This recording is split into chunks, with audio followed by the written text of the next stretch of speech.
বাঁকুড়া শহরের বিভিন্ন জায়গায় জল সংকট দেখা দিয়েছে, যেমন নামপাড়াতে আজকে এবং নয়াবস্তির থেকে কিছুজন আপনার সঙ্গে দেখা করে গেল বিষয়টি কী জন্য এই সমস্যা? না, এটা তো সারা শহরেই হচ্ছে। এটা তো জানেন যে এই সময় আমাদের এই সমস্যাটা ঘটেই থাকে। এবারে আরেকটু বেশি ঘটছে, তার কারণ এবারে রৌদ্রের দাবদাহটা অত্যন্ত বেশি এবং মূল সমস্যা হচ্ছে যে কাঁসাই নদীতে এত পরিমাণে বালি উত্তোলন হয়ে যাচ্ছে, যার ফলে জল ধারণ ক্ষমতা একদম কমে গেছে, জল ধরে রাখা যায়নি। আমাদের যে সমস্ত ওখানে বোরওয়েলগুলো আছে, গভীর নলকূপগুলো আছে, সেগুলোকে সচল করলেও সারা রাত্রিব্যাপী কোনো রকমে পাম্প চালিয়ে জল উঠছে, জল সেই পরিমাণে আসছে না, জলের লেয়ার এতটাই নিচে নেমে গেছে।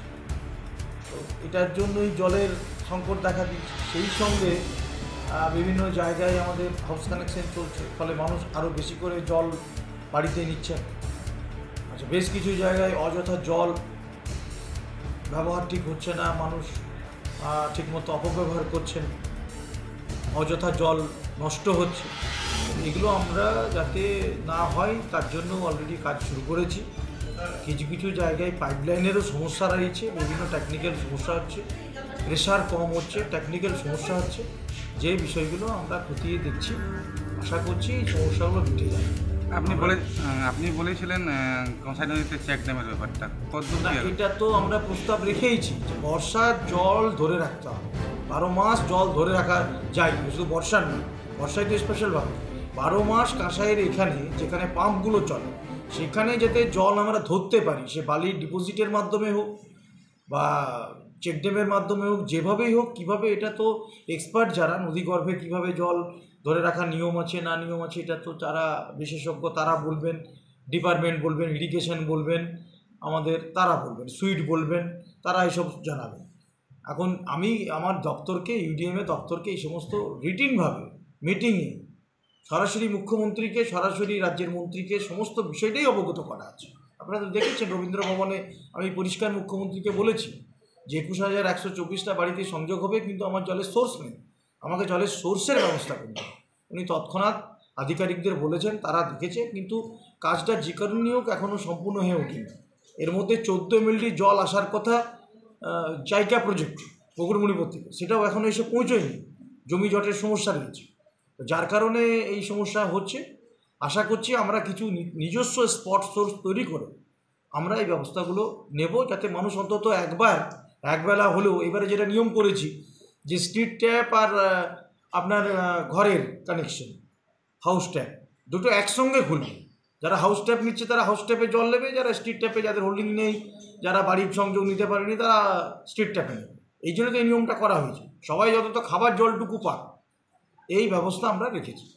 এই সাহেব বাঁধকে এই মুহূর্তে কাজে লাগানো যেতে পারে? সাহেব বাঁধকে কোনোভাবেই পানীয় জলে আর লাগানো যাবে না, এটা ব্যবহার হিসেবে জল হবে। তারই পরিকাঠামো আমরা যেভাবে ওখানে জলের টেস্ট করেছি, তাতে এই মুহূর্তে সম্ভব নয়। যে খরচা হবে সেই খরচায় অন্য বিকল্পভাবে ব্যবস্থা হতে পারে। এই মুহূর্তে এটা অকার্য। এই মুহূর্তে এই জল এমনি সাধারণ ব্যবহার কাজের জন্য হতে পারে, বিভিন্ন হোটেল, ব্যবসা যে সমস্ত ধোয়া মোছার জন্য বা অন্যান্য কাজে ব্যবহৃত হচ্ছে, এখান থেকে ওই জলটা হয়তো সাপ্লাই দিলাম, এইসব কাজে আমরা সাহেব বাঁধটা ব্যবহার করবো ওই জলটাকে। পরবর্তীতে ব্যবস্থা নেবেন? পরবর্তী দেখছি, যদি পুরো জলটাকে পরিশুদ্ধ করে কোনো ব্যবস্থা হয়, অনুমোদন পায়, পুরো এখানে জলের পাঁক তুলে যদি পুরো পুকুর সংস্কার করা যায়, তারপর যে জল ভরবে, তাহলে হয়তো এই জলটাকে ব্যবস্থা হতে পারে। এই প্রস্তাব আমরা অলরেডি চিঠি করেছি, তার পরিপ্রেক্ষিতে আমাদের এখানে চলছে, এস্টিমেট চলছে। অনেকের মতামত, যদি এটা ঠিকভাবে কাজে লাগানো, এটাকে পুরো মানে ওয়াটার রেজুলেশন করার জন্য, রেজুনেশন করার জন্য যে কাজ, সেই কাজের প্রক্রিয়া শুরু হয়েছে। আমাদের ওই দপ্তরের একজন এজেন্সি, আমাদের নাবার্ডের পক্ষ থেকে এজেন্সি কাজ শুরু করেছে সাহেব বাঁধকে পুরো সংস্কার করার জন্য। আপনি কি আপনার সন্তানের জন্য ভালো টিউটর বা কোচিং খুঁজছেন, কিন্তু হাতের সামনে ভালো কোনো টিউশন সেন্টার পাচ্ছেনই না? কম্পিটিটিভ এক্সামের জন্য প্রিপারেশন নিচ্ছেন? তাই আজই যোগাযোগ করুন ইটিসি অল এডুকেশনের সাথে। এখানে বহু অভিজ্ঞ শিক্ষক শিক্ষিকা দ্বারা ইংলিশ মিডিয়াম এবং বেঙ্গলি মিডিয়াম এবং WBBSE, WBCHSE, CBSE and ICSE বোর্ডের ক্লাস 5 থেকে 12 পর্যন্ত পড়ানো হয়। পড়াশোনার সাথে সাথে computer, spoken English, art and craft and experiments demonstration activities শেখানো হয়। এছাড়াও 11 এবং 12 এর সায়েন্সের সাথে সাথে ছাত্রছাত্রীদের নিট জেইর জন্য তৈরি করানো হয়। আর্টস ও কমার্সের সমস্ত বিষয় পড়ানো হয়। এছাড়াও এখানে BA honours, MA, NET, JRF, BCom, MSc, BTech, diploma, spoken English, nursing, জেক্সপো ও আরও বিভিন্ন ধরনের কোর্স করানো হয়। আমাদের ঠিকানা নাপিতপাড়া, ট্রান্সফরমার গলি, কালী মন্দিরের নিকটে, পুরুলিয়া। বিশদে জানতে কল করুন 9635364524 এই নম্বরে।